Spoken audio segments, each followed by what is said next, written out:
Good afternoon, everyone. Thank you once again for joining back for the second workshop of the day titled Branding for SMEs.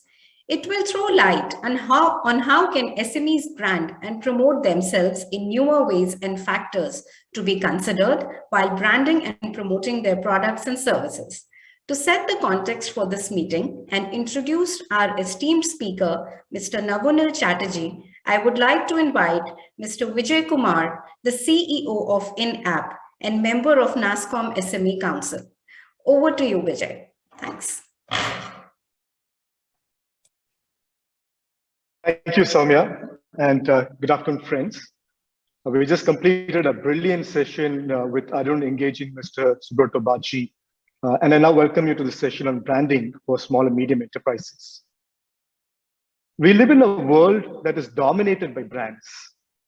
A brand that is well established inspires a certain intended emotion and is really an unifying statement of an organization's culture and its values.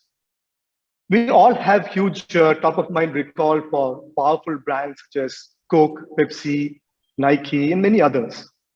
But are brands only for the biggies? Or is that something any organization, irrespective of size, can benefit from? India is home to the second largest SME ecosystem in the world, China, and is therefore an engine for economic growth.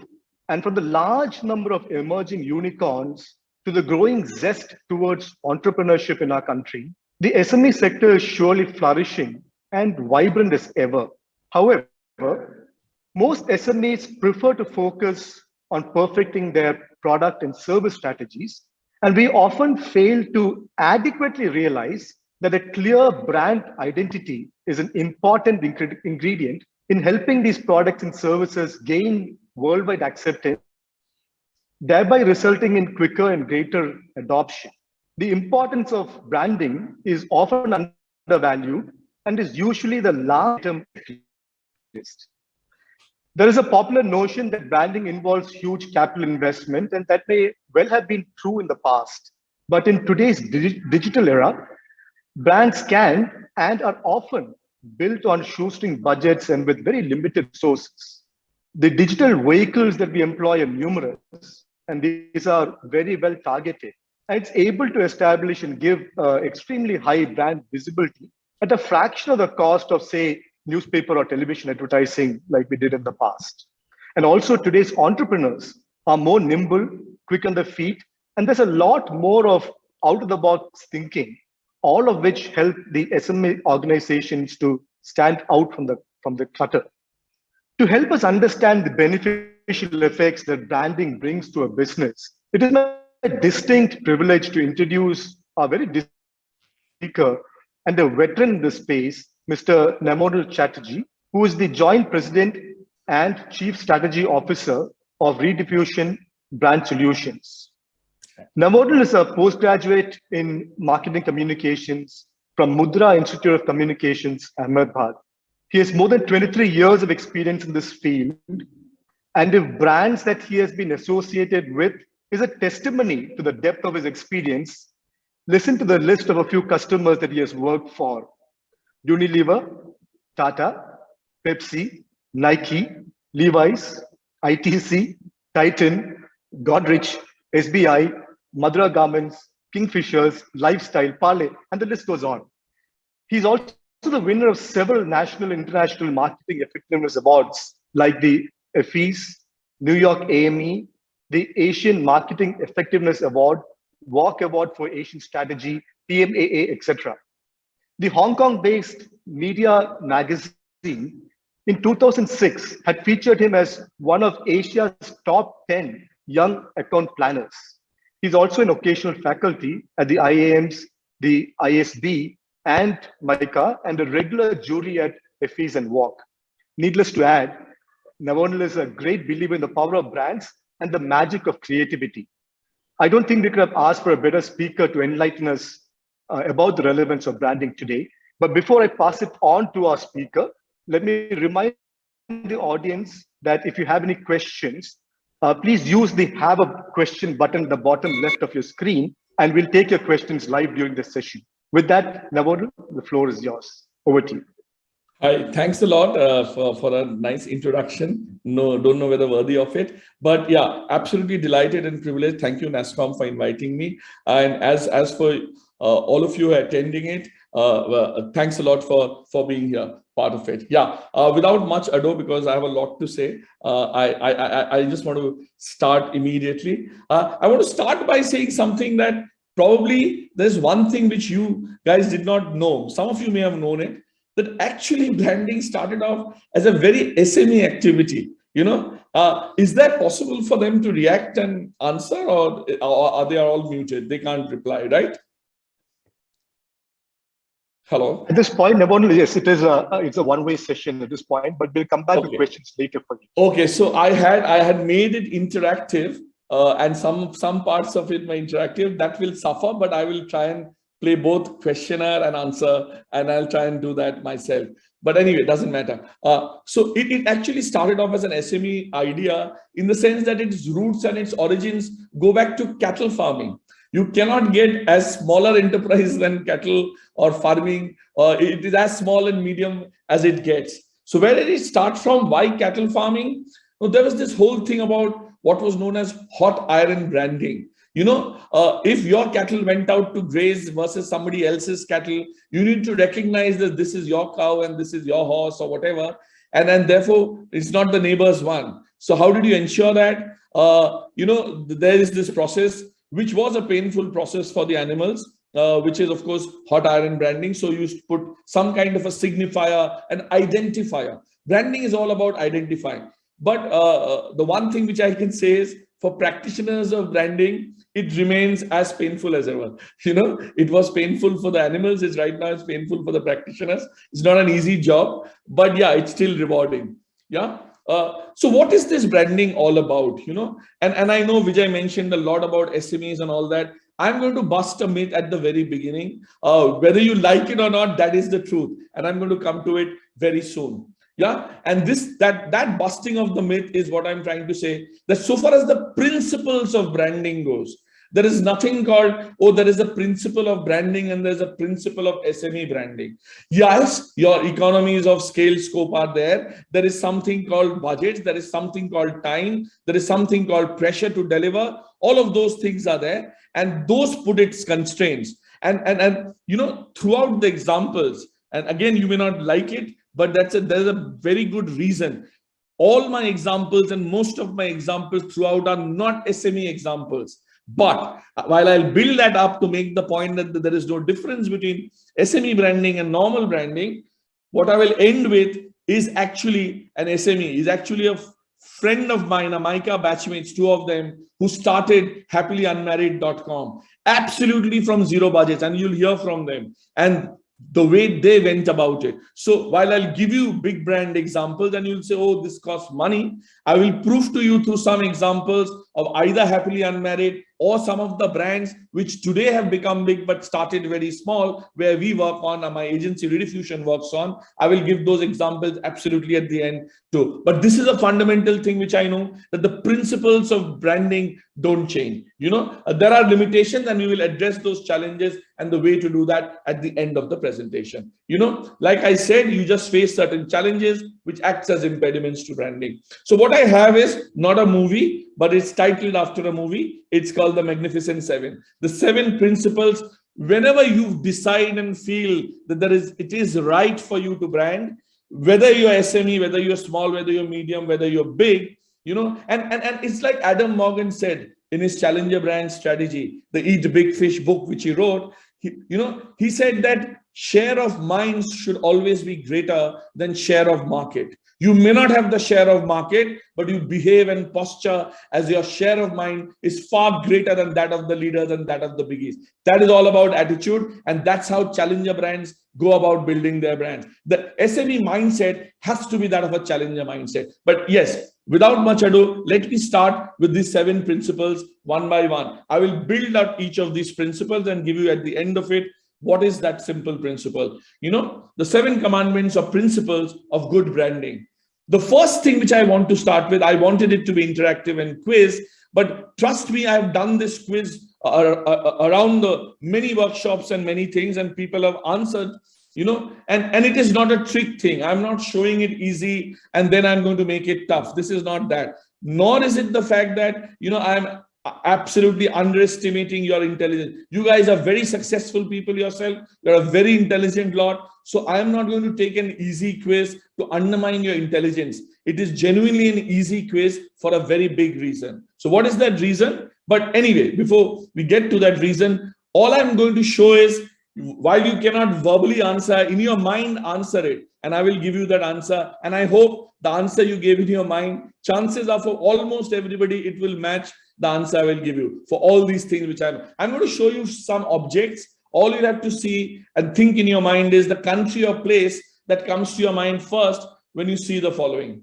When you talk about chocolates, and I've done it many places, invariably the answer is Switzerland. These days, a few people say Belgium. That's about it. There is no third answer. No other country comes. When I show this, which is vodka, of course, right now it's not a good country. It's a bad country. But yes, Russia is the only answer I get. I've never got a second answer ever in my life. Believe me, when I show this, despite the fact that the team and the country's flag which will come up has not won anything majorly significant for the last many years, it is still that country and that country. And that country is Brazil. It's still football equals to Brazil. They may have lost 7-1 to Germany. They may not have won a World Cup in many years, but it's still Brazil, workshop after workshop, quiz after quiz. When I show cars, the answer is Germany, but this is a sports car, and invariably the answer is Italy. But at best, the answer varies. People who do not pick up the sports element at best say Germany, otherwise it's mostly Italy, and everybody gets it right. And then, of course, the easiest of the easies, the curry, and nobody ever mistook this one, of course. It is obviously India, Now, the question is, it was easy, right? There was no trick in it. But think in your mind, why was it easy? Ask yourself, why was it easy? And the answer is, and again, before I give that answer, the next question, what is that one thing that is common to good brands and bad chewing gums? Only bad chewing gums have that, but that's the essential element which is there with good brands. So when you want to create an identity for yourself, whatever be the field of play, whatever be your area of enterprise, remember this one thing, that branding is all about being sticky. You saw the power of stickiness. Football is Brazil, despite the results. Sports car is Italy, curry is India, chocolate is still Switzerland, that's very strong association, because branding is all about being sticky. It's all about the power of association. It's all about meaning something to some people. And again, the biggest point is, it's not about being everything to everybody. If you could be everything to everybody, means you had unlimited resources and infinite resources. There will be no need for strategy. There's no need for choice. You can do anything and get away with it. You are meant to succeed anyway because your resources are infinite. But that's not the reality. Since resources are restricted, and for SMEs it is more restricted, you cannot be everything to it. You have to be sharply something to somebody. Remember that, and that's one big thing, because branding is about owning that one thing, that one feeling, that one value, that one promise or purpose. And you will find it surprising. Often, very often, it boils down to owning even one word. And I again do this as an exercise to whichever place I ask these questions. I ask them, and mostly people get it right. If not the exact word, the territory. When I ask the one word you think about, when you think of the brand Volvo, people say safety. For 40 years, they've been saying safety, safety, safety, safety, safety. It's not that Mercedes is not safety. It's not that BMW's airbags don't work. But this is the power of branding. Say one thing, keep saying it and keep hammering it home till it registers and till you own that space, Same, Tesco is about value. BMW is not about status and prestige. That's left for Mercedes. BMW is all about the joy of driving. Coca-Cola owns that word, puts it out there in that tagline. It owns happiness. Marlboro is all about the Marlboro man. It's all about machismo. And Nike, while you may not get that one word, because that word is not a very common word, but they own it.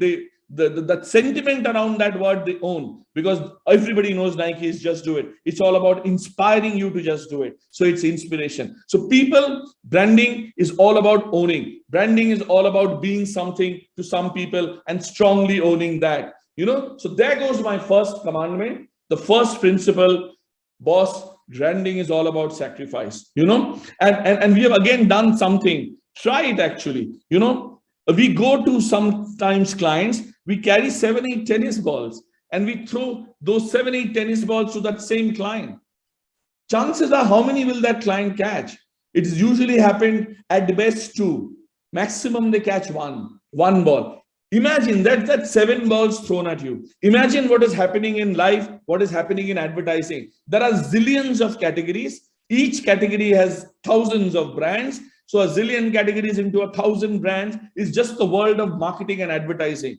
But life is not just about marketing and advertising. In life, you have relationships, you have family pressures, you have jobs, you have bosses. Everything is competing for your attention. And advertising is actually competing with life for that attention. Branding competes with life for that attention. You have to be as interested. That's a point which I'm going to make later. So if imagine the zillions of balls that are being thrown at you day in, day out, every moment. You are anywhere on multiple screens. Where do you give your attention? So good branding is all about sacrifice. I'll just give you one little story. One Volvo guy, he was doing a service for a car, for some owner of a Volvo car abroad, and he got delayed. So he thought, let me make up for it. The passenger may be a little aggrieved. That's foreign way, they believe in all these things. So he thought, let me give you a nice gift. And the gift he gave was a wine opening set, that that whole thing, wine openers and all that. That guy lost his franchisee when Volvo came to know about it. Because for 40 years, you've been telling safety, safety, safety, safety, safety. You cannot be giving a wine opener as a gift to your people, to your customers. That's the power of sacrifice. That's the power of branding. That's the power of association. Yeah. So that's the first point. Related to that is the second commandment. Again, great brands become great by answering a very simple question. And that question is, why do I exist? In other words, what are we really about? As Charles Revson said, in the factory, we make lipstick. All you guys, like Vijay rightly pointed out, are rightly obsessed about your product, about getting it right, about meeting a consumer. Absolutely bang on. Keep doing that. But remember what Charles Revson said, that in the factory, you may be making that. But in the market, if you think you're selling lipstick, or whatever category you are into, you'll make a big mistake. In the market, you're selling hope. There is a big difference between lipstick and hope. Remember that. So what are you in the larger business of? What's your real purpose? That little thing which you're making, the little big, whatever be the size of thing which you're making, it could be a service also, not even a product. What is it that you're making? What's its larger purpose? What meaning does it have in people's life? What human value does it stand for? That is what is important. And to answer that, don't go to a McKinsey or a Bain. They will give you a 200-slide answer to that question. We don't need that. All we need is a single-minded pledge of brand intent. A little sentence, powerful, ambitious, evocative, expressive. That's all you need. A single-minded pledge. And I will give you examples of brands which have done that and done it well. A brand which says, I exist to nurture the child in us. Since the quiz part has gone, I will forget that. So Lego says, I exist to nurture the child in us. 3M says, I exist to solve unsolved problems innovatively. They are in the substrate business. Whatever be, their ambition is big. If there is a problem, if the Russian and Ukrainian war could be stopped by a substrate, I'm making it up, it's wild thinking, which can be solved through a substrate, probably they would have come up with it, or at least they aspire to come up with it, So how can we solve unsolved problems? National Geographic says that I exist to bring adventure into your sitting rooms. Not everybody can go to the Masai Mara to see the Big Five. If you can't go it, I'll bring it into your sitting rooms. A lot of brands do this, but nobody does it better than a Walt Disney, to put a smile on every child's face.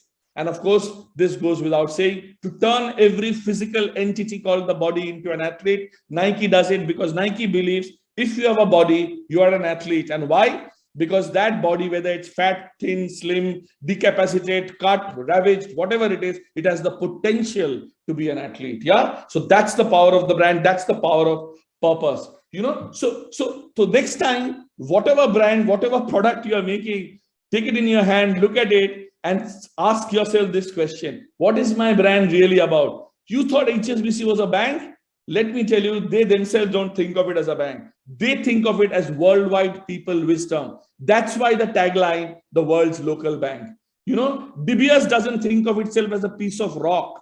It is not that. De Beers thinks of it as an instrument of timeless love, as a symbol of timeless love. So that diamond is not a piece of rock. It's a symbol of timeless love. It ladders up to something. Kit Kat is much more than just a bar of chocolate. Kit Kat is the champion of the break, because break is important in life, and therefore have a break, have a Kit Kat. And Shell, you will be surprised. Shell, you may think it's boring, it's oil. No. Shell defines itself as more and much, much more than just oil.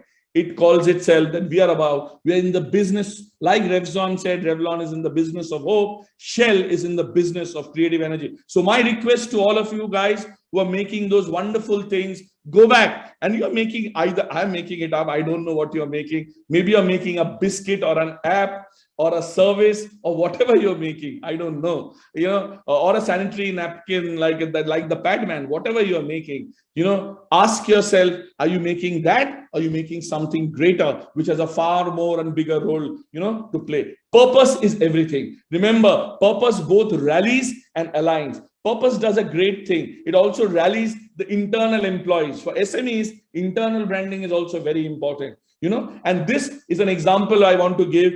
We had a client called Sub TV, and their tagline used to be Asli Maza Sabke Saath Aata Hai and all of that. We did a brand visioning and a brand purpose workshop for them and came up with the purpose of Sub TV, and we expressed it evocatively to say Sub TV exists to flip every frown and turn it upside down. To flip every frown and turn it upside down. Because if you flip a frown, it becomes a smiley. India ranked one of the lowest in the world's happiness index. And we said that can't be. Can we bring some joy? Can we flip frowns? And you know what it does? What it immediately does, it makes the CEO of Sub TV, it makes him him or her, the chief frown flipper. That's what it does. They may be into production, content, design, media, marketing, sales, whatever in Sub TV. They all become frown flippers. That's the rally. That's the purpose. That's how my product, service, everything will get arranged according to that larger purpose. Keep that in mind. To turn everybody into an athlete is why Nike exists. Everything that they do is aimed at that intention of turning everybody into an athlete. Yeah. So remember that. So the second commandment, as I said, very, very important, is find your purpose. Define your purpose. Don't say, I make bricks, I make this, I make that. What is that larger thing? Why do you exist? What do you bring to this world? What will happen if you did not exist to this world? Find that larger, evocative, ambitious purpose. That's the second thing. The third thing is a simpler thing, something which we understand and you will also hopefully align and empathize with immediately. Again, a question which will not be a question anymore. Normally, when I ask this question, which is the world's biggest brand, people say a lot of things, from IBM to Coke to whoever, to Apple and all of those things. People talk about these huge brands, and I say, actually, the world's biggest brand is perhaps Christianity. It's been around for some time. It has probably the maximum number of followers around the world who all swear by it. But the thing about Christianity is it has a powerful symbol. That cross rallies all Christians towards it. That's the power of that symbol, that little cross, that little tiny thing, that little tiny object. I said from that object, think big. Now that big thing can also be represented. The big thing, or big ism like Christianity or Buddhism can be represented by a small object or a symbol, which is in this case the cross. You look at this. This is also a powerful symbol. This stands for being the change. This stands for being the voice of protest, but a voice of silent, non-violent protest. This is also a powerful symbol. Gandhi is a symbol. This blue and white little piece of cloth is a symbol of Mother Teresa and not Mamata Banerjee, by the way. Anyway, yeah. So this is a symbol of Mother Teresa. This is a symbol of peace, of charity, of what you can do. And it's the same with brands. This is probably one of the most powerful symbols for which the creator of the symbol got paid $35. but later on she got compensated much more. That's the power of that symbol. She created for $35. She didn't even know. It didn't cost a bomb, is what I'm trying to say. Creating this symbol, even for an SME, is powerful, and giving meaning to it. It's not about just creating. Consistently, you have to give meaning to it, make it feel larger, make it stand for something larger. So that's what Nike did. $35, it didn't cost very much. The Mercedes, the 3.8 star, we all desire and aspire to have that in our cars. And we know, you may say, oh, we are SMEs, we have immediate challenges. Symbols are not born overnight. Understand that. But the point is, you have to start somewhere. Without knowing that it is important, you will not even think about it. You will not even consider doing it.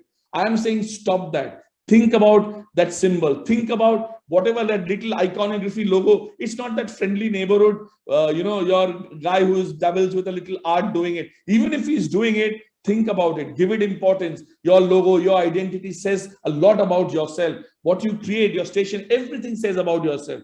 Think it through. Does it represent your larger philosophy, your own point of view on your own business and your own product? Think about that. You have to give meaning through every little thing that you do. Now, we all know about this symbol. It's called the Spirit of Ecstasy. It's the final ultimate symbol of quality. It's the Rolls-Royce symbol. But look at the philosophy that is going behind this symbol. It says, strive for perfection in everything you do. Take the best that exists and make it better. When it does not exist, design it. Now, that's the power. That's the power of that symbol. That's the power of that symbol. Byron Sharp, I'm sure if you guys have read up on a little bit on your marketing thing, you would have known that Byron Sharp keeps talking about memory structures, creating memory structures. That's nothing but, giving you hooks, like that ball thing I threw at you, or I said I will throw at you.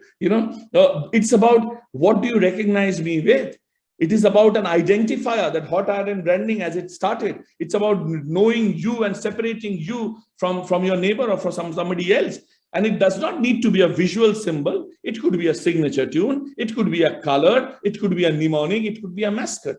But whatever it is, you need to invest in a memory structure. So the third commandment is, like I said, try and create a memory hook for, you've created a great product.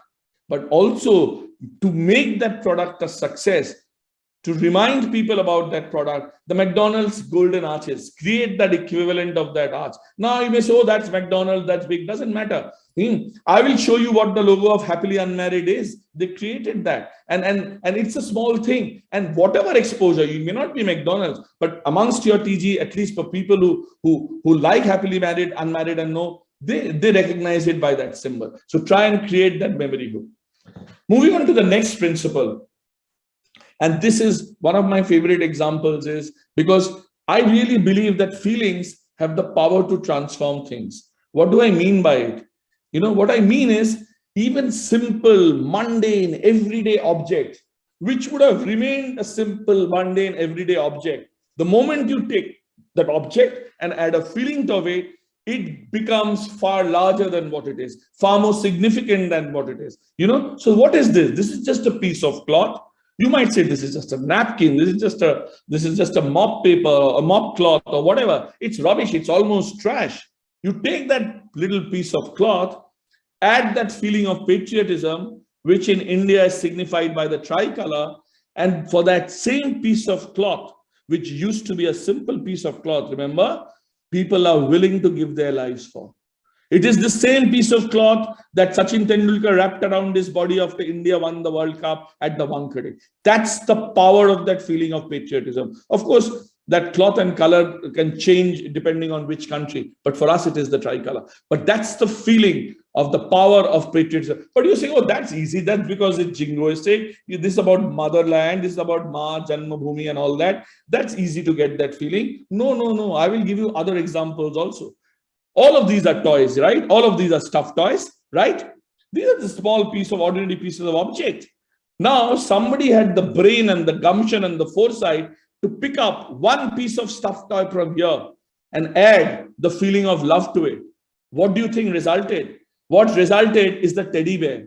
Now, the teddy bear sells more than all the other stuffed toys put together. That is the commercial value of the feeling called love. All the stuffed toys sales in the world, Take that, deduct it from all the sales of teddy bears in the world. All those other stuffed toys don't have the feeling associated with it. Teddy bear has the feeling of love associated. That is the commercial value of the feeling of love. So again, when you're looking at that little product which you're so fondly, nicely, interestingly creating, and I will tell you that is very important. That's my last commandment. Just because I'm taking emotion, I'm talking branding, I will not forget that. I will come to that. That's my last and perhaps my most important principle, which you'll also align and love it. But the point is, never forget the feeling of love and the feeling of basically the value of feelings or emotions. What makes Simba so adorable to us?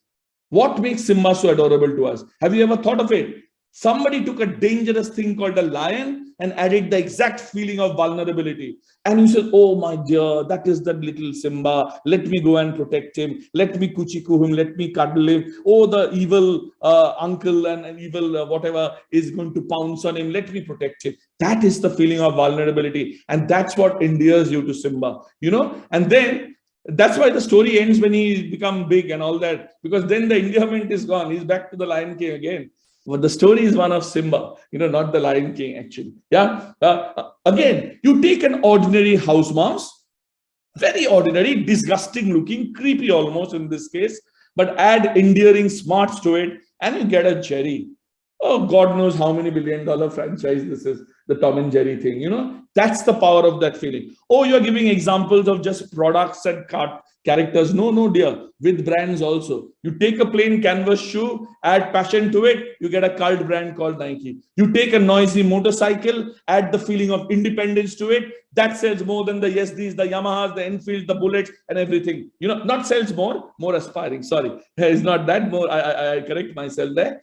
That is the power. The power of the brand is far more than all of this put together. Every man born ever, I think, wants to own a Harley. That's the power of that cult brand. That's the power. Again, the emotional, not just the emotion leading to financial value. That's the financial value of the feeling called independence. And my last example, probably a category close to some of you, hopefully not, but should not be, but still. You take cigarette whose tagline earlier used to be cherry tips for ruby lips. It used to be a women's cigarette. And you add exactly that opposite feeling of masculinity to it, you get another cult brand called the Marlboro. That's the power of that feeling. Remember this? So my fourth commandment is basically own an emotion. Own an emotion. What is that larger emotion? What is that thing? What, if you take that little object, little product of your, what would you layer that thing with? What emotion will you layer it with? Keep that in mind. Yeah. Moving on to my next principle. Again, it will seem like a little bit of a digression, but it is not. Throughout time, if you look at the most compelling stories, they've all played off the tension between characters. The Greeks used to call it dialogo. When they talked about the whole debate methods of, learning and taking a discussion forward. So there will be a thesis. That thesis will give birth to an antithesis. Thesis and antithesis will collide. There will be some synthesis. Now that synthesis will become the thesis for the next round of debate. That's the whole process called dialogue. Thesis giving birth to antithesis. There's a tension between thesis and antithesis that took the discussion forward. Similarly, it is a tension between two opposite characters or forces that always take, a story forward. We all know this, right? Mahabharata, it's all about the Pandavas and Kauravas. But it's not just only about the Pandavas and Kauravas. Of course, it's about good and evil also. But imagine the subplots, the rivalries in between. Yudhishthir and Shakuni in Pasha, in that game of dice. Arjun and Karna, the little subplot, who is the greatest Dhanurdhar. Bhima and Duryodhan, who is the greatest Gadadhari. The subplot, the sub-tension, the that's what take that story forward. Harry Potter, the Gryffindors versus the Slytherins, the Mudbloods versus the Purebloods. Harry versus Draco, we forget that. Of course, Harry versus Voldemort, but Harry versus Draco and Dumbledore versus Voldemort also, in some sense. Now, those are the subplots. That's the tension. Tension is a bad word everywhere else, but it's a good word in marketing and in branding. Let me tell you that. Tension is defined as a palpable energy created by opposite forces. Branding Marketing needs energy, and energy is good, tension is good. It's not just take stories forward. Sometimes without realizing, some of the celebs which we love, even those celebs resolve some kind of tension. And let me prove it to you. You've all known Marilyn Monroe. Oh, what a lovely. Why is she so popular? Because there are two opposite forces. Seduction never had a face as innocent like hers, or innocence, or whichever way you like to take, or an innocent face like that never resulted in such a final entity which was so seductive. That's the tension between innocence and seduction, which Marilyn Monroe resolves, and that's what sets her apart. Lady D, brilliant example. She is the royalty. She is the princess, but she is not your. The queen is also the queen. Do you find her even 1/10 as admirable, 1/10 as followed as the Lady D was? No. What led to Lady D's charm was the tension between royalty, and she came from a common background. And more than that, she behaved like a commoner. She will go out and touch the people, meet the people, do those charities, not just as a good to do thing. She had that element of the commoner. She will be frail, fragile. She will make a mistake. But the tension between royal and commoner is what set her apart. And the best example is Batman. It's there in the name itself. Knight in shining armor is what you have heard. But a dark knight, now that's a tension. A knight who is dark, now that's the tension. That's the tension which Batman resolves. So if the same tension works with brands. Now this to me is a principle which is the toughest to crack. But let me tell you, this is a principle which is perhaps one of the most important for SMEs, because you are about product ideas, you are about breakthrough ideas, you are about cutting the market in a different way, which has not happened, finding a fresh space, a need gap, all of that. And why is this important? Because a lot of brands also resolve some great tension. Conflict is a good breeding ground for powerful brands and brand ideas. And fresh spaces emerge when you resolve conflicts and bust stereotypes or myths. This is the only example that without example you will not understand. So let me get to the examples. Now we all know there's this whole myth of the dumb blonde. It's not a right myth. It's not true. It's a bad myth, but that is a stereotype. That is a cultural thing which you have inherited. That whatever is intelligent, chances are will be bad looking. And if you are very good looking, chances are you'll be dumb. Now that's the stereotype. Now imagine the brand which comes and broke it.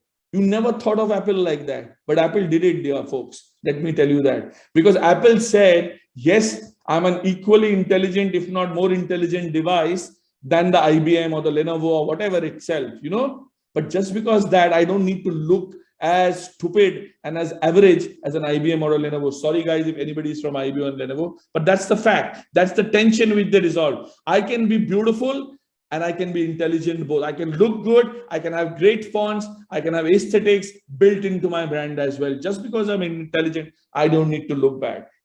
So that's the tension. Now we all know the looks versus sex appeal conflict. All of us face it in life probably. If you're sexy, you will score with the opposite sex. If you're ordinary, you will never.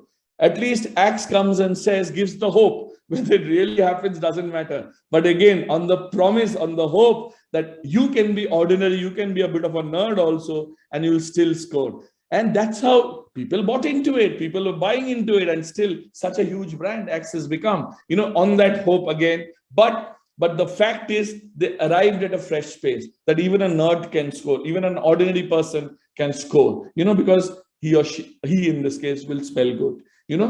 Brilliant conflict. We face it every day in our lives. Every day, every food we eat is a challenge for us. The taste versus health conflict.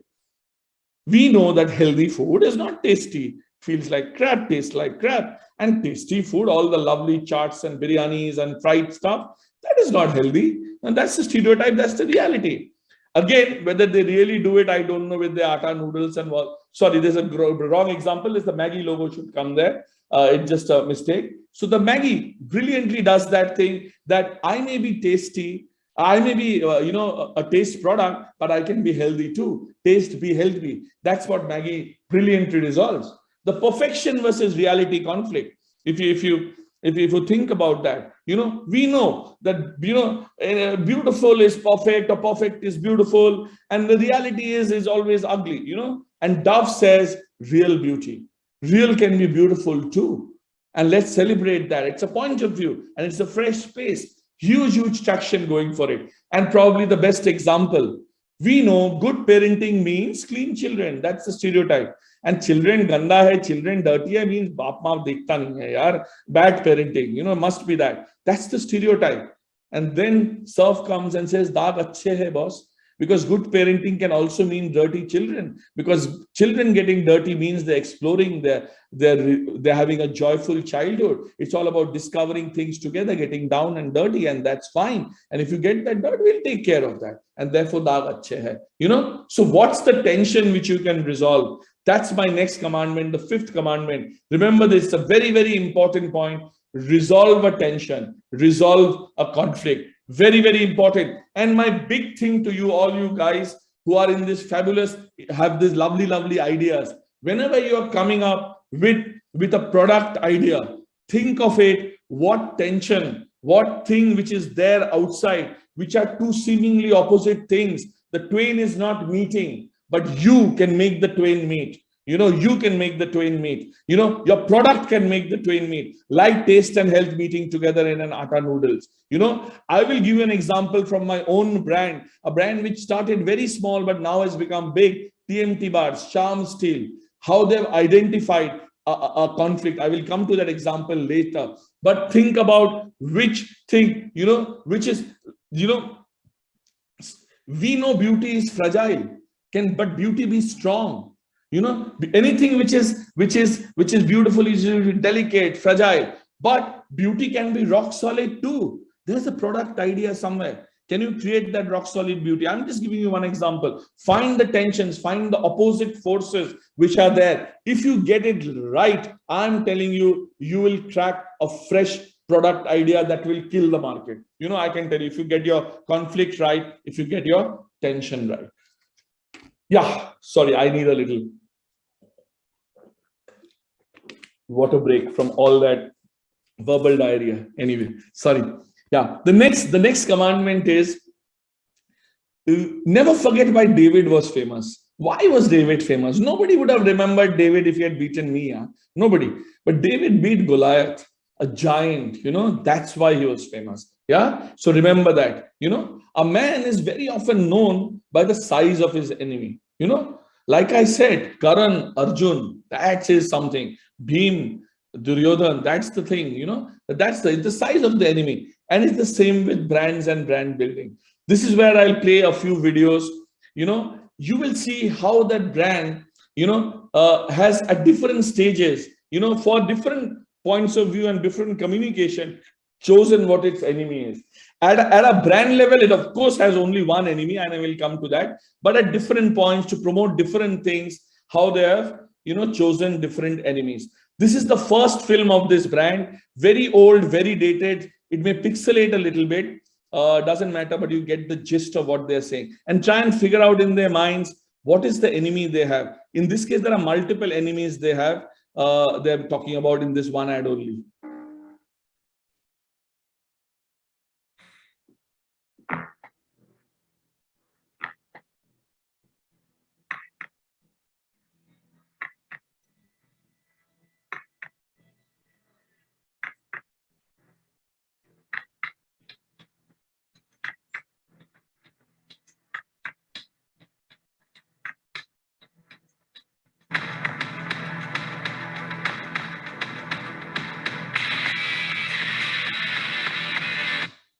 I am not strong enough. I am not tall enough. I am not broad enough. I am not old enough. All of these are, where you're doubting yourself. All that self-doubt, all of that can be your enemies. All these physical limitations which you think imposing upon yourself, this can be your enemy. But you have to make that enemy and then rise above that enemy. That's what a Nike does. At a brand level, its enemy is sloth. Because if you have a body, you're an athlete. So that body, you don't just sit on a beanbag and waste and while away your time. If you have that body, get up, move over your ass and get out there and start moving. And that's what sloth is, its enemy at a brand level. But let's look at some other things which they have done, how they've beautifully leveraged the enemy story in many of their communication.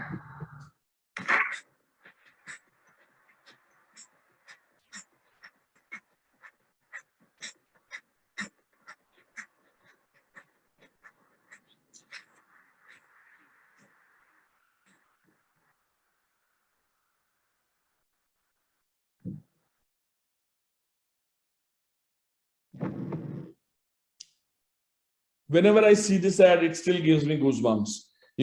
Because you first begin to think black screen, ye kya ho raha hai? Maybe the video is not playing, something wrong with it. And then you see, this is the blind man running his race.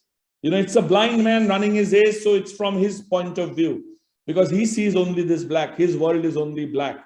And after exactly 11.02 seconds, if you time it, you will see it. Then that time comes, 11.02. And that's the time he took to crack his 100 meters or whatever. A blind man, a Nike Paralympics athlete, so that physical limitation of blindness can be your enemy, but rise above that enemy, The next one, very interesting, but don't try this at home, at office, or anywhere in the streets.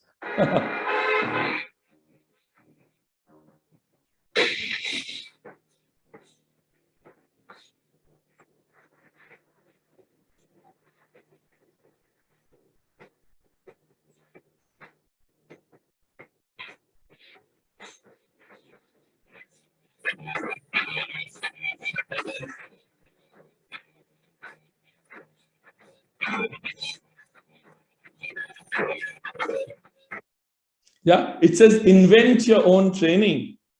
Only a Nike can do a tongue-in-cheek and cheeky ad like this, So what are we saying here? That sloth is Nike's biggest enemy at a brand level.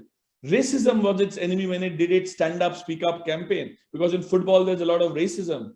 Physical limitation or blindness was the enemy in that Paralympics film which you saw. And in the last film, an irate, beefy boyfriend can be both your enemy and your unwitting aid in your training regimen. If you really want to run fast, make someone angry and chase you. And there can't be anything better than that, because then you're running for your life and you better run fast. This was one in a series. In another commercial of that, in the same series, a young boy actually takes a stake and adds the blood of that stake into his football and gets out into the street. Why? Because the dogs will smell that blood and chase him that. And it says, invent your own training. Now that's the enemy. The bloodthirsty dogs can be your training regimen aids in your regimen. Now that's the power of that enemy. India team, very successful, let's say cricket team, meeting the minnows playing Afghanistan. Complacency can be the enemy. So whenever you do, it may be a little social media post. It may be a little poster you put up somewhere. Think of branding in this way. Define for your brand that at a brand level, what can be its enemy? Because it's only darkness that makes us appreciate light. It's the hate in that world which makes us crave that love even more. It's the point versus counterpoint thing. A counterpoint only makes the point better and sharper. So if you wanted to create a sharp brand in the marketplace, try and identify an enemy at a brand level, at a larger level. And then you can also do it at execution levels. Now, all of these brands, they're famous brands, but they all have enemies. Pepsi's enemy is reverence, because it's an irreverent brand meant for the youth. Mountain Dew's enemy is fear. That's why dar ke aage jeet hai. Apple's enemy is conformity. That's why it says we want to be the square pegs in the round holes. That's why we want to think different. That's why we want to challenge and status quo and upset the status quo. That's what it wants to do. And last, Alan Solly, when it said Friday dressing, Monday to Thursday was its enemy, or rather formal was its enemy. Now that's the power, that sharp branding, sharp product idea, Friday dressing, business casual. Again, I told you, it is also a great example of tension. Business and casual, they don't come together. They are two different worlds. You blend it together. It's also an example of a great tension. You blend business and casual, and the sweet spot is an Alan Solly. You'll get a new product idea. I'm telling you, though I used it as an enemy example, it is also a great example of a tension or a conflict. Yeah. So my sixth commandment is pick your enemy. Whatever product, find what is the larger thing out there. You can, because the enemy will define you, sharpen you, make you work harder, better. That's what an enemy does. Do that. And the last example, this is the one I'm going to take the most time. This is something which is close to your heart, because you guys obsess about your product and rightfully do that. And here's all the proof in the world that what you guys are doing are the right things. But within that, I want to give you a principle that you have to keep in mind, that keep doing something. What is that keep doing something? I'll come to it. But before that, when I mention the word post, I'm sure to this generation, that red little post box, that letterbox, nobody thinks of it. Nobody thinks of the red letterbox when you hear the post. You're thinking of posting messages. Let me post this. You're thinking of social media when you hear the word post. When I say the word status, when I used to grow up, if somebody used the word status, and of course it tells me how old I am, the immediate suffix would be status symbol. Ye status symbol hai. But now nobody will say status symbol was, it's status update. Nobody is thinking about the symbol part. Everybody's thinking status update karte hai, That's the what thing. When someone says the word tweet, I'm sure you're not thinking of birds and going to a bird park or anything. You're thinking about Twitter, right? That's what it means, And last but not the least, the time will soon come. And while I say soon come, who knows, it may have already come. When kids will no longer say A for apple. Nahi, wo din gaya. Look at Apple and you'll see the LE will get wiped out. A is for app. That will be the new textbook which will come up. I'm telling you, A for app. Why I'm talking about this? Because honestly, what is happening is the world is getting appified. There is an app for everything. Eat, pray, love, to do everything. There is an app. Now, what is that thing about apps? What is it that makes them so important? What is that made it a rage? Because all apps fundamentally get a job done. Remember that. They get a job done. Get me home fast, help me lose my weight, save me money on my weekly shopping, deliver my grocery home, organize my day, translate my words, answer my question, find me the lowest price, everything. They get a job done, and we all know this. Pick me up from where I am and drop me where I want to go and do it right now. That makes Uber so successful. Help me plan my holiday better and therefore TripAdvisor. Help me order in breakfast every day. Yes, your SME example, Brekkie. By the way, this started by a little trainee of mine. She used to be an account planner with me in Bangalore, and she realized she left advertising and planning. I think it's good to leave advertising and be an entrepreneur. You guys can also try it. I'm sure you already tried it. Anyway, so she realized that there is a need space. There are a lot of migrant population, a lot of bachelors, youngsters, spinsters. People are traveling, staying away from their homes.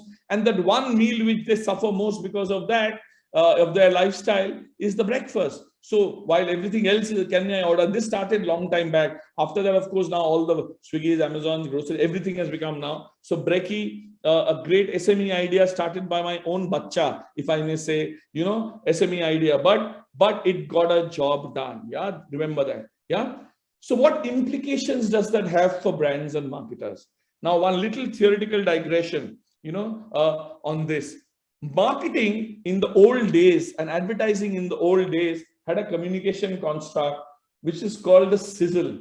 And what I mean by the sizzle, कि product जो था ना, what happens in a sizzle or a steak? वो जो sausage जो है वो तो छोटा करके रहता है, कहीं अंदर रहता है, उसको ढूंढना पड़ता है, but it's covered all over by the smoke, the sizzle, everything around it. The sausage is a small piece somewhere there.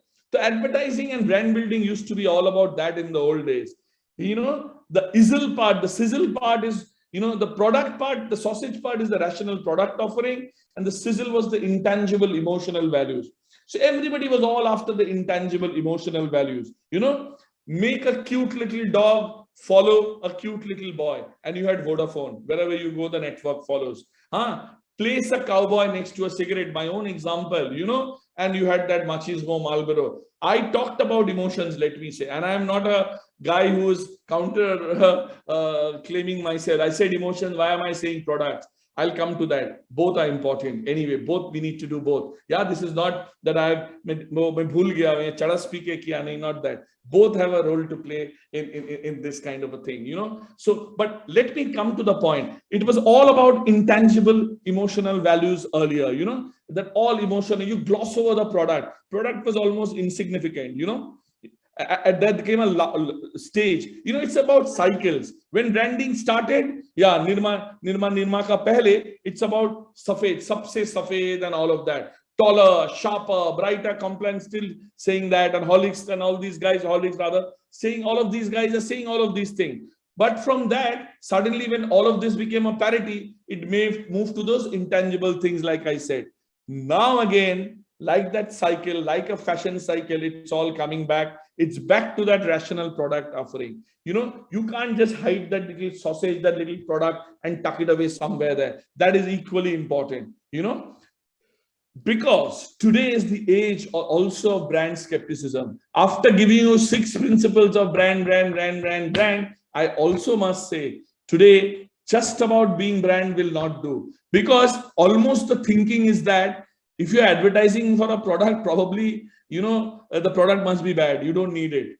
Almost, I'm not saying that's the reality, but that thought can occur to some people, and more people, people are skeptical today because there are so many false claims, so many lies, so many wrong claims in marketing and communication and exaggeration, that people have become cynical and becoming skeptical slowly, So in that age, it's back to sausage time. The democracy of information has allowed consumers, consumers can now check. Consumers can now find, consumers can go to your website and ask, and they can also compare you with others far more. All the information is out there in the World Wide Web. They can therefore focus on the more rational and real aspects of the product. Plus you have social commentary and Korame or wherever else, Mouthshot, everywhere. There are ratings, there are things, and there are people criticizing. All of this is happening. All this has put, tangible product performance back into the fore. You can be a very emotionally rich brand, but somebody has given you a 1-star product rating there. How do you cope with that? There must be something. So it's not an either or strategy. I will only build that love. I said that love. Yes, it is very important. I will only build that emotion. I will only build that faith and not have anything to do with products. That won't work. Same time, I will only build product and forget the larger role. That also won't work. We need to do both. It's not an either or. It is a both and strategy. Remember that. I repeat, it's not an either or. It is a both and way.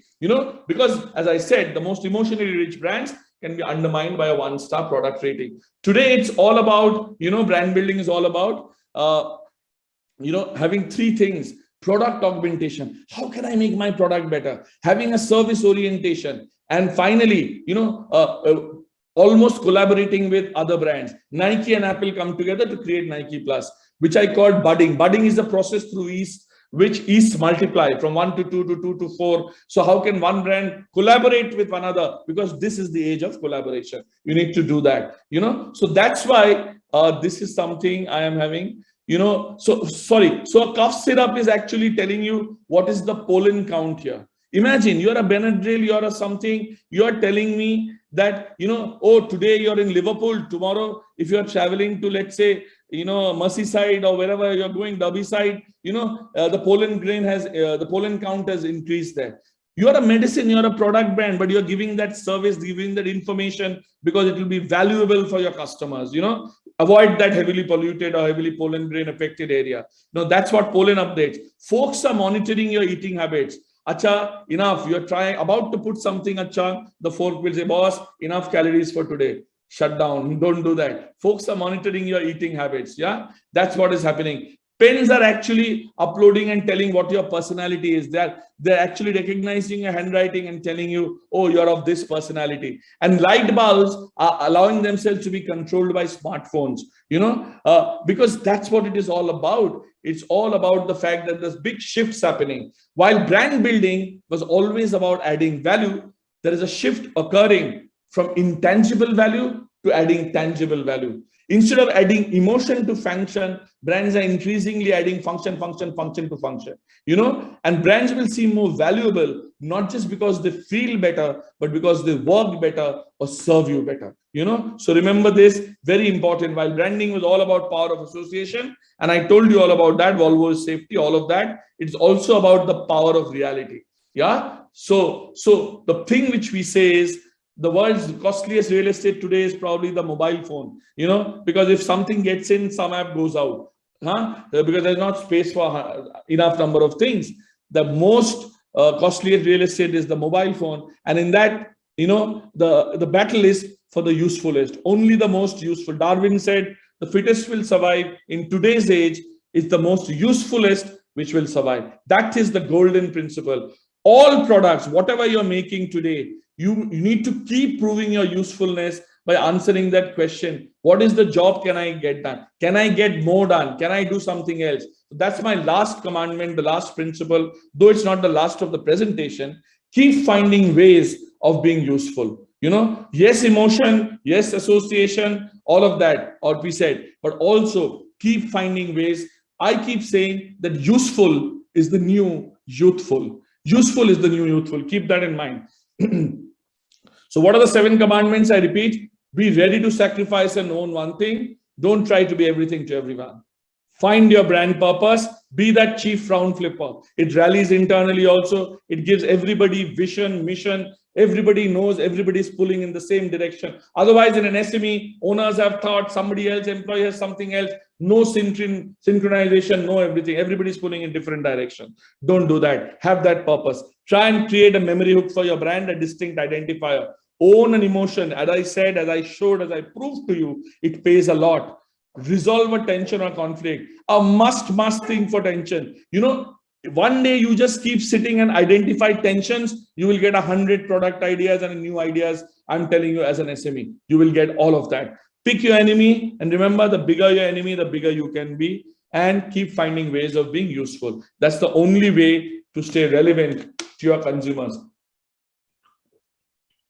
But beyond the 7 principle, almost like an 8th thing, which I'll also touch upon and mention, absolutely, almost like an 8th commandment. Like I said, in real life, there is a war in Russia. There are jokes of Navjot Sidhu. There is Kapil Sharma. There is so much happening. So if there is a football match going on between real life and advertising, the score is 100-1, because real life is far more interesting than advertising. Let's face that. And that score is just in the 5th minute of the game, by the way, because, that's the score is only that in the 5th minute of the game. Imagine what the score will be after 90 minutes, because real life will FIFA. There is Instagram, there is Deepika Padukone, there is Alia Bhatt in this new movie of hers. Far more interesting than boring advertising, boss. Let's face it. So advertising continues to be boring and interrupting. It has no place. Brand building will have no place. We have to compete with real life and be as equally entertaining. So the point which we are saying is, even as communication, even as brand builder, even as an SME, if you choose to get into it, even if you do that one piece of creative, that one poster, and I will show you what, even a doormat sometimes tells you a lot, I will show you that, stop being the interruption. Advertising in its current avatar is an interruption. Stop being the interruption, start being the interesting, because if you become the interesting, if you become the entertainment in their lives, then you have a chance to compete. Otherwise, there's no help. Like we say, content is king, and that's the fact which you need to remember, that in today's day and age, content is king. So it's back to the thing, about the fact that, I may be whoever I am, but I cannot ignore content. Now, of course, the last critical part of this presentation, all this yarn is nice, but only if you're a big enterprise. You've only given me examples of big brands.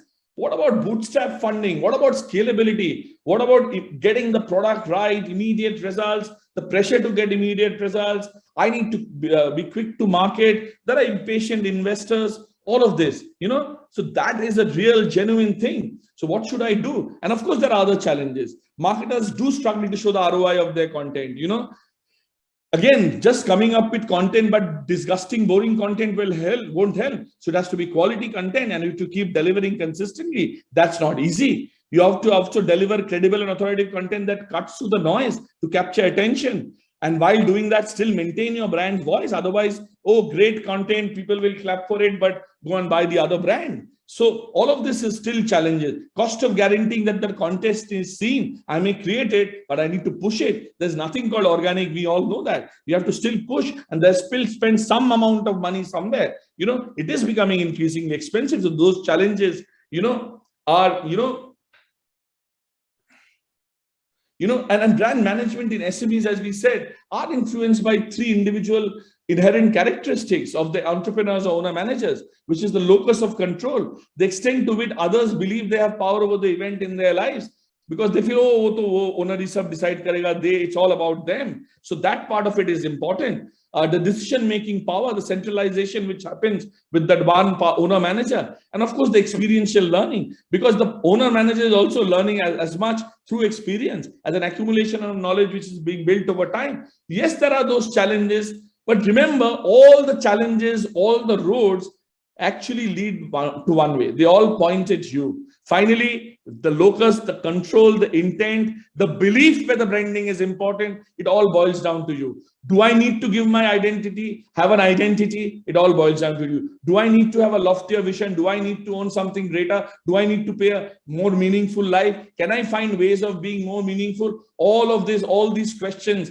finally boils down to you. And that's where my example comes. They created this symbol, they created this thing, happily unmarried. By the way, they are both married now. They were my Mica batchmates, Rahul Anand and Rajat Tuli. I'm assuming they're very unhappy now that they're married. But anyway, their business is doing well. So they started this company called Happily Unmarried. They make all kinds of things for the home and crazy fun stuff, and look at their things. They make cushion covers and pillow covers. It says Palang Tor, bed breaker. Look at the doormat, egos and shoes outside. Why am I showing this? We'll come to that. Or let me tell you now only. They realized, and I will take you through their journey a little bit, they didn't have the money. So they said their product needed to advertise for themselves. So their product needed to tell them what kind of character so they started doing that, through their products. Whiskey on the rocks, whiskey with soda, neat, and or with water. Who thinks of, making a set of glasses like this? You may have it whichever way, but that's the thinking. That thinking, that desire, that thinking comes for free, boss. That is about whether you believe in it, whether you have a powerful story to tell, whether you're intelligent enough, whether you're giving it important enough to give it some thought and trying to work at something which is disruptive, will break the market. And look at the ads which they are doing. That, if you're a bachelor, call us, because that little can of beer can be a toothbrush holder, a bathroom mug, a flower vase, a paperweight, for a bachelor. This is insightful communication. This is about knowing what your consumer is. For a bachelor, that toilet paper can be a handkerchief, a table mat, a letter paper, and all of this. And then you call us because we have everything for you in our stores. This could be a earbud, a toothpick. Yes, they also used a lot of humor. There were funny guys in campus too, let me tell you that. And if you're a bachelor, of course, beer rates far higher than, probably even a pizza or even cigarettes or career or utensils and towels obviously rank very low in that priorities. But if you still need your utensils and your this thing, for that, come to us, So they did, and they created a tone of voice, a certain identity, and they advertised like this. And let me tell you the happy story of Happily Unmarried. They said, this is right from Rahul Anand, who is my friend and, a batchmate, how we started. They started by just making a few posters, just a few posters. The cost was of just printing them. They just put them at a few offices in Delhi. That gave it traction. But if that poster was a piece of shit, they would have been nowhere. And then things moved up. What about their packaging and products? They didn't have money to invest in any form of advertising. So therefore, our products and packaging had to speak for itself. That's why our packaging became what it was. You can't pay a celebrity ambassador as an SME. I understand.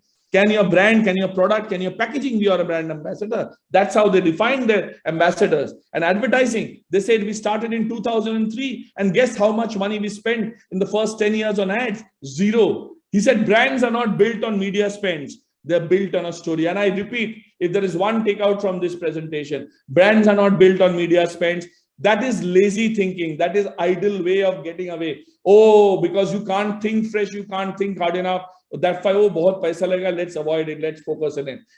They are built on a story. And we had an interesting one that people wanted to know.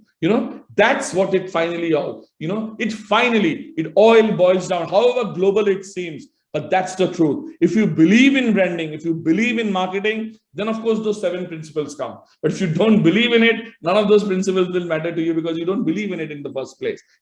All my contention was to make you believe in it. It works. And if it works for Happily Unmarried, it can work for you. It all boils down to belief. It all boils down to intent and to work on it. And how can branding help SMEs? Very simple. They're probably one of the simplest, most basic slides.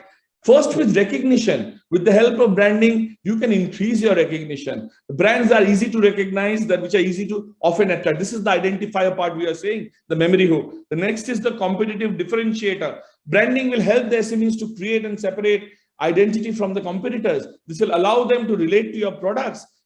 That's enticing them. And of course, like I said, it also has an internal motivation factor. A clear branding strategy will also help the staff to understand the goal set and strengthen their belief in the organization. I didn't want to end with one example only. I'm talking about Sham Steel. Now today, they take Virat Kohli and Anushka and they can afford that. But believe me, I interact with him, this client, Mr. Govind Beriwal, day in, day out. This guy is one of the sharpest marketing and advertising thinkers. He obsesses about his products. He thinks right and day about this. He moves from one TMT bar to waterproofing solution to gates and grills to everything. He is doing all of that. But he started out small, his father's business, but he always believed in storytelling and the power of storytelling. I will just play you one ad just to say that today he may be big, today he may afford a Virat and Kohli, but even he, started out small one day, and even he, and that example is across brands. Harley Davidson started in a little shed. Nike didn't even have a garage. It started in the trunk of a car. It started in the trunk of a car. The first design came from the Bill Bauman's wife's waffle making thing, the waffle iron, and that became the stud pattern in the soles of the shoes. So it's not that they didn't have constraints. They all started small. They all had their constraints. Because they believed in the power of branding, So that's what this guy does. I'll play you one ad. Also a great example of a principle which I had said earlier, how you can resolve a conflict. This brand has become so powerful today. Let me tell you, Tata Tiscon, who is the leader and category, and other category leaders are talking about something which I'll tell you later. They are imitating them on one aspect. Now an SME which has believed in branding become big now. And today the real biggies are actually imitating and following them. Sorry, one second. Let me just play this ad. Bungee jumping? Trekking? बीच में chill करते हैं यार थोड़ा adventurous बनो थोड़ा flexible बनो I'll go, you chill. मेरा adventure मुझे छोड़ के जाएगा Bye. 2 दिन ट्रैकिंग 5 दिन chill. Okay? रिलेशनशिप हो या घर, फ्लेक्सिबिलिटी से ही बनता है स्ट्रॉन्ग. शाम स्टील फ्लेक्सी स्ट्रॉन्ग टीएमटी बार. फ्लेक्सी स्ट्रॉन्ग मतलब हमेशा के लिए strong. Everybody in this category talks about strength. But the point is, if an Amphan kind of a thing comes, if a TMT bar was only strong and not ductile, it was rigid, it will break. Along with the strength, you need a little bit of flexibility. Now that's a technical thing. That's a product angle, which you guys know so well about. But that thing we laddered into a story that even in a relationship, you need that flexibility, that little adjustment, that little compromise. It's that flexibility that makes relationships strong. How we found a beautiful bridge between strength and flexibility, because that's a tension. What is strong is usually not flexible, it's inflexible. And what is flexible, like a rubber band, is flexible, it's not that strong. So we found that tension. I'm telling you, you'll find product idea. Flexi Strong is a property. It's so successful. All our competitors are talking about flexibility. The entire category only spoke about strength. Today, they all talk about flexibility. Now that's the pound of it. And the final thing that Rahul Anand said, that smaller companies and brands need even more brand building, because the bigger ones already have an identity, while we need to start from scratch. Remember this. The others, they are already known. You are not known. So if anybody needs you, despite your limitations, it's you. Remember that. And also remember, if all this doesn't suffer you, that some of the biggest companies in the world today didn't even exist 25 years ago. Like YouTube, Google, Yahoo, Facebook. What's common between all of them? The one common thing is content. So like that Henry Ford said, any color, so long as it's black, I don't care which industry, which business you are operating in. You must tell yourself, whichever business you are in, you need to be in the business of content. You need to be storytellers. You need to be conversation starters, And the difference between traditional and the new way of content is, traditional is tell, while the new way is show. It's monologue versus dialogue. It's generalized versus personalized. It's stationary versus it's shareable. And today, the possibilities are endless. You can reach whom you want to reach, whenever you want to reach, wherever you want to reach. There is great consumer understanding and precision targeting because there is big data. You can test which concept works and make changes and improve, learn and improve along the way because there is A/B testing. There is performance marketing. All the tools, like Vijay said, digital allows you and gives you all the tools to do all of this. My last example, and all of this is possible besides what Rahul said, besides the all examples which I gave you. Last example, that sometimes you can get things done for free. And this is look at the audacity of the idea. And I also tell you this actually at zero media spend.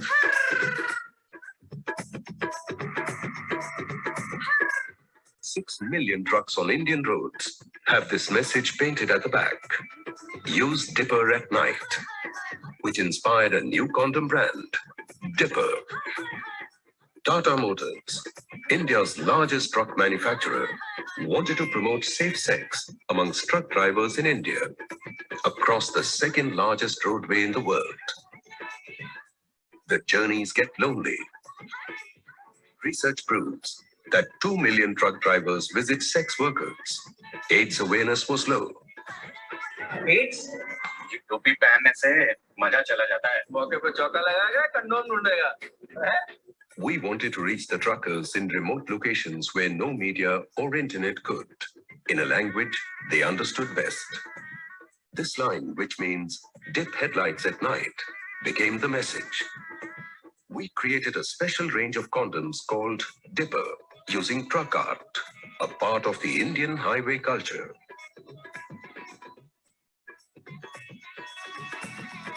These condoms were distributed in collaboration with NGOs. Dipper condoms were offered at service centers, highway eateries, petrol pumps, and convenience stores in a condom wallet. As a result, 6 million truck drivers remind one another to use Dipper at night, with zero media spent. The journey of a truck driver still continues, but there's a difference. They are now protected from one of the deadly perils of the highway. An initiative by Tata Motors. Have a safe journey. You must be thinking, what does Tata, who they should be making chassis and trucks, what they are making condoms for? Huh?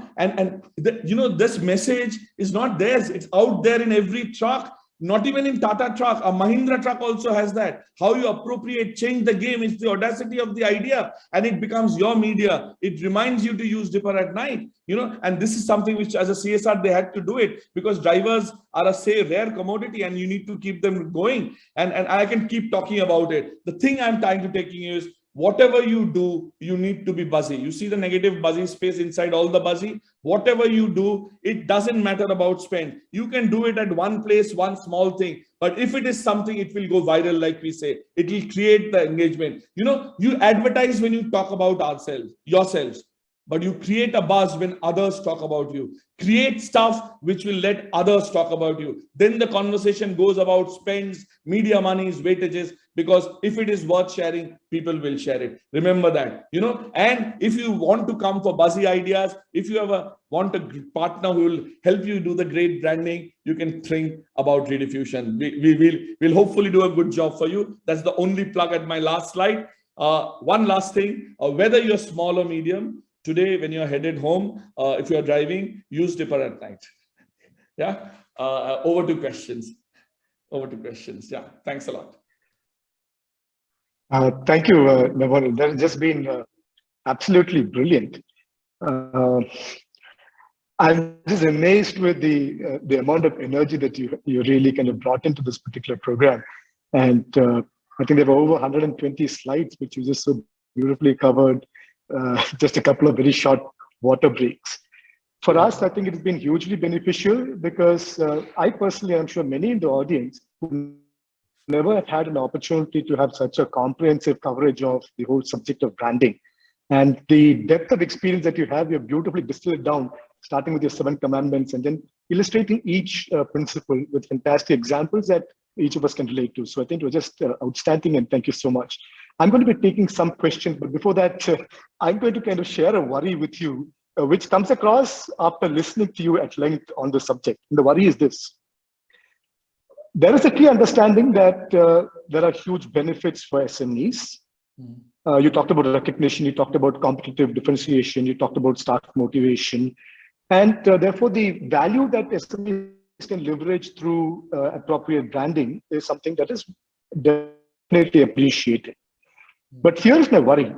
Having listened to you for the last little over an hour, it clearly comes across that this is not something which is trivial or child's play, but it is something which is things which experts like you and many like you have kind of been bringing to fore to the advantage of very large companies. And the worry, therefore, is that while the large companies and the big companies can afford to do this, What about the SMEs? I do know that you mentioned, you talked about your classmate Rahul Anand. You talked about the happy story for promoting happily married. And you talked about how the product speaks for itself. But these are also, I would imagine, pretty much geniuses in the space of branding, not pretty much like many entrepreneurs who have started their endeavors which don't have it. So I'm going to a specific question, a question from Mr.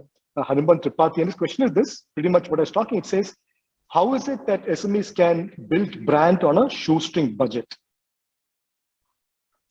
Meaning, as I said, I mean, to me, I can't define or invent another answer apart from the fact that the happily unmarried story is shoestring. It's zero budget. The Dipper idea is a zero media spend budget. You know, I'll give you two more examples of that. You know, when this world went into this COVID pandemic and was sitting at home, everybody was talking about social distancing. And then this migrant labor thing happened. And the Sonu Sood, of course, happened later. And everybody was going home and there was mayhem and nobody was talking about that. I have it, but I can't show it right now. But, you know, we came up with a visual and one creative ad in one, you know, look at how things, you know, really spread, if I mean to say, you know, if it's a story which is worth spreading and interesting, that's the point which I'm saying. So we came out with a fact where everybody was showing real masks and social distancing. We showed a migrant laborers, a dark, gritty picture of that, and a roti as a mask in his face. Now that image became the iconic, definitive image of this pandemic. A roti, which is, and we had a powerful line, I don't exactly remember, but that thought was that for some people, pandemic to dur ki baat hai, mask to dur ki baat hai, they will die of hunger before they'll die of COVID, you know. So that's a far more. Now, see what happened after that. We released it in an ad, public service in a free press journal. The founder of Robin Hood Army, Neil, he picked it up. He saw it and he said, I love it. They were all about promoting food and how to distribute food and how to feed the hungry. You know, they are all about that. They said, can we use this image? They got in touch with us. Who is the agency behind? They got in touch with Rediffusion. Robin Hood Army made that its key visual, worked with us. Now that visual was all over the place. That mission to feed 30 million people became a reality. It became such a powerful thing. Amitabh Bachchan liked it. He tweeted it. This is the entire process of the virality. And today they're talking about reaching 30 million and feeding 30 million people. You know, so it was one press ad in a free press journal. Free press journal, it was a free ad. Let me tell you that. You know, now that is the thing. Of course, like I give back to the story, Rahul said that all he did was his kind of things. His TG, he went to people's offices, used requests, he put up posters there. The price of those posters was the only cost of printing them. If you have a color printer at home, you don't do that, or if you make it black and white, that printing cost also goes down. I'm saying there are ways of optimizing. See, money and constraint will always be there. I'm telling you, it all boils down to belief that if I do one thing, that one thing will be shareable, that one thing will be good, that one thing people will talk about. Everything. What is the principle of buzz marketing based on? That do something local, specific, only in one place. Now that shouldn't cost, I mean, it may not be zero money, but that costs less money. Let's assume that. But if that is talkable, then everybody talks about it. That one story, you put it up on YouTube, you put it up there, people will share it like it. You see TikTok people, you see so many influencers today. They're just putting out great content and somebody is spreading that thing, you know. So today, I would say, if you just give the excuse of money and this thing, my answer to you, you're just being lazy. You're not thinking hard. You had a different subtext to that question. And let me go to that part. Not everybody is a Rahul Anand and a Rajat Turi. There are two of them. I shouldn't forget Rajat also. Both of them. Now, yes, they went to Mica. They were in advertising in the same batch. And they obviously had that bent of mind. They could almost themselves come up with these things. Yeah. But they finally have appointed an agency also. But that is an aside. But the point is, if you cannot, go to somebody who will do it. Today, let me tell you, even Rediffusion, when we work on it, there is so much work at some time. We use freelancers. We use people, external agents. You have to collaborate, partner. Everything you may not have in-house. I'm not telling you you're an SME, you create an in-house agency. I'm not saying that. You may not be that creative enough. You may not be that compelling storyteller. There are cheap, and don't get me wrong, but available at a cost. They are not cheap, but available at a common price. There are enough brilliant people out there. You want to create a logo, go to a guy who's just come out of a NFT, come out of a fashion institute or a design institute. Go to a bright student. Pick up youngsters. They are all bright. Pick up storytellers, pick up people, pick up consultants, not expensive, pricey consultants who will give you a 10 lakh, 20 lakh or a 1 crore budget. Not that. There are those people who will do that. It is about finding, it is about, again, boils down to the drive, the hard work, the intent and all of that. Because otherwise I will just say laziness is the only reason you're not doing it, because you're looking at that daunting thing. Oh, to bada brands karte, I don't have that, so I will do nothing about it. I'll just focus on my thing. That attitude is what I'm trying. If there was one thing this entire presentation, that attitude is what we need to change. We need to believe in it first. If you don't believe in it, you will give excuses. So these are excuses to me, honestly. I feel you may not have that talent yourself. Acquire, partner, collaborate, ask. Like bootstrapping, you ask for money from people. Ask a guy, maybe you know a friend, a relative, a friend's relative. Ask them to do you a favor. You will repay the favor many times over if your idea takes off. Tell him that, give him that. Everybody wants to partner a great story. Let me tell you, if your product is a great story, I'm saying there will be people who will be partner you only for the story, and they will cut down on their costs. They will give you that favor. That happens. Let's not say that doesn't happen in real life. It happens. It's about looking at the right places, asking the right people, knocking at the right doors. Yeah. So that's a great answer, Navonil. I'm just going to continue on this aspect of what you asked, what you mentioned about the great story. And here's a question from Debatri Datta, who first makes a comment that it's a truly amazing session, and then asks, would you have any tips for how a tech company can build a brand story? I have a few more questions, so if you could be a little brief on this. It's about any tips that you might have on how a tech company can build a I will again give another example. FlexCube, you heard of a company called iFlex. It's into banking software, used to be earlier, banking software many years back. Now, again, they believed in this thing just because they are in tech. Apple is a great example anyway, I forget that. But tech company FlexCube, they created that banking was all about legacy banking at that time, books and ledgers. From that, they were saying move to a software. I'm talking about 20 years back, more than that, my early days. But even at that stage, when they moved to technology, from legacy to that, they created a campaign which was very simple. They said, the whole premise was the proposition of unfair advantage. And if you're an unfair advantage, they showed a squirrel with a nutcracker, a rhino which has a horn. The horn has become a sword. Use just images where people they took the animal imagery, so different, distinctive, visually relevant, and people who are strong at that, but they had an extra strength added. It's like camel carrying a water tank in it. Camel can anyway store water, So unfair advantage campaign. Again, it's the power of that idea. What has tech got to do? Of course, if it's a business idea and it doesn't need any amount of advertising and branding, then I'm saying, okay, if you are selling B2B, it's about that personal space.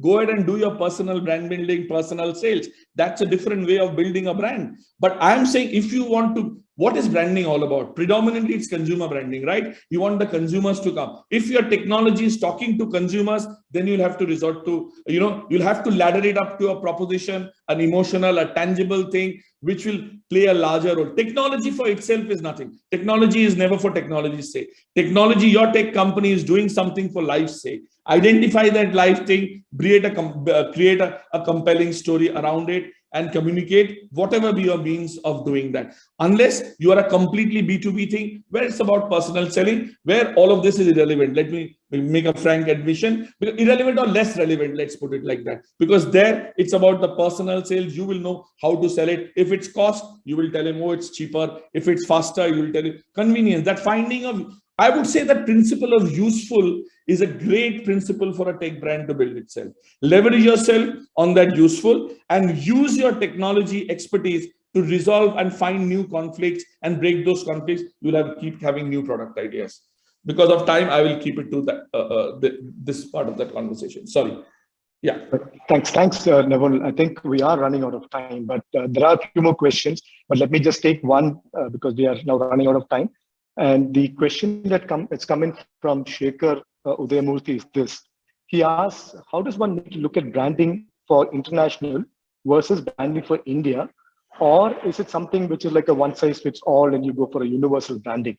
There's a follow-up question that's also coming, which is about how can a small Indian B2B company create a credible brand in Western markets? B2B, no, that's a tougher one. I'll go with the first one. Just Sure. repeat that. How do you do it internationally? Whether it's one size fits all. See, if you know that you have media, which is you can isolate the media. What I mean is, let's say the market is whichever market. Let's say Middle East, somewhere in where you can. The media which you will employ is isolatable, and that TG is really not a TG which is there in a different market and seeing your work, what you are doing in another market. Then you can tailor make your market, tailor make your communication and branding according to that market. You almost operate as your brand XYZ in Indonesia is almost different from your brand XYZ in, let's say, India. Truly, if I ask you from a principle of branding, the brand should always be about one thing. Like I gave all those examples. Volvo is safety everywhere. Truly, it is in its quintessence, it is about that one thing. But having said that, in today's, if there is additional pressure, if the market is showing a completely different reason for coming to your product, and the selling points are different and the consumer needs are different, and you still don't want to invest in create another brand, if that is the case, then only in that case you can leverage. But ideally, if you also keep it media neutral, remember, you might as well, instead of having the same brand in both markets, you can have two brands in two different markets.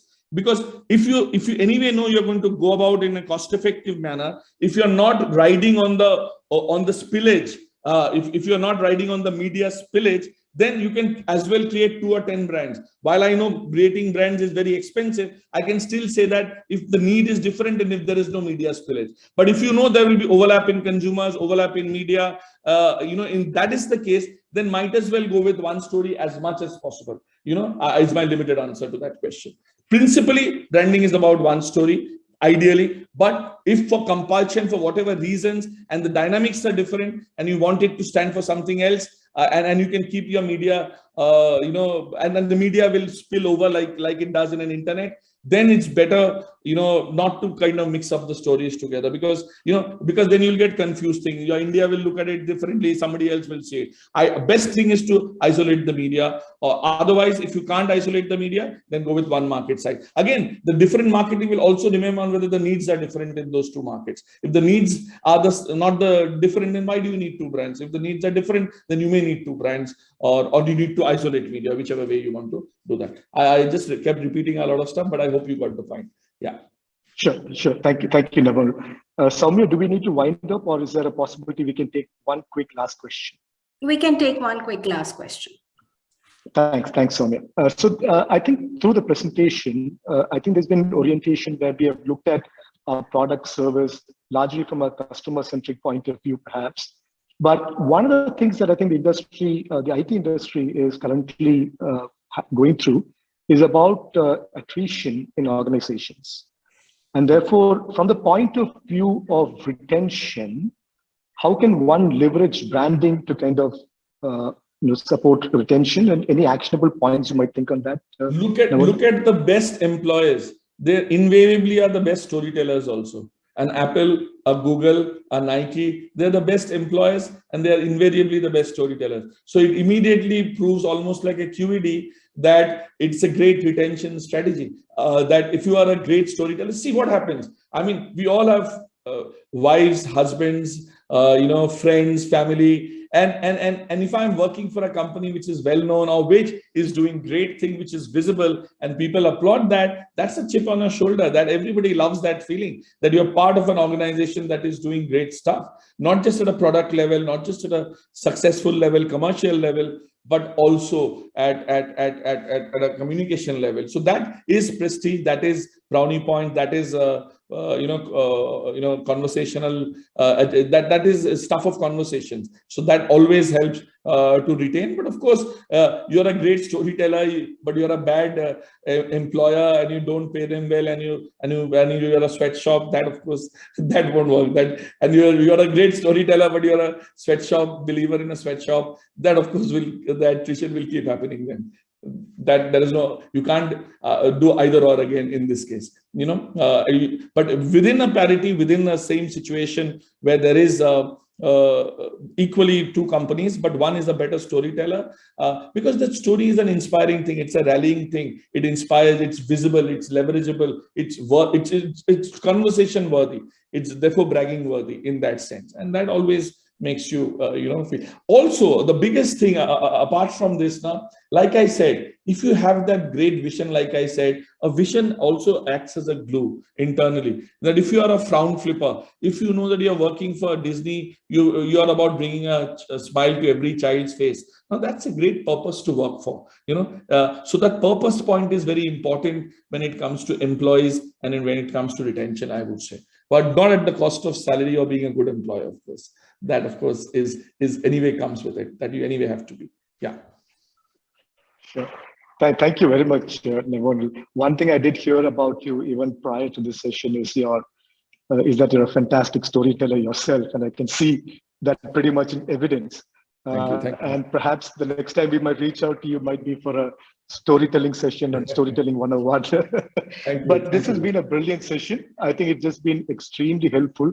I've got a lot of comments that have come in, which really thank you for a brilliant, wonderful session. You've covered the subject of depth, and particularly from a perspective of SME, really saying that it doesn't matter if you're an SME or a large company, the principles of branding and the beautiful 7 principles they talked about, all very well explained. And I think it's something that we learned a lot from. And thank you very much, Navonil. I want to add the last thing. Was really sorry.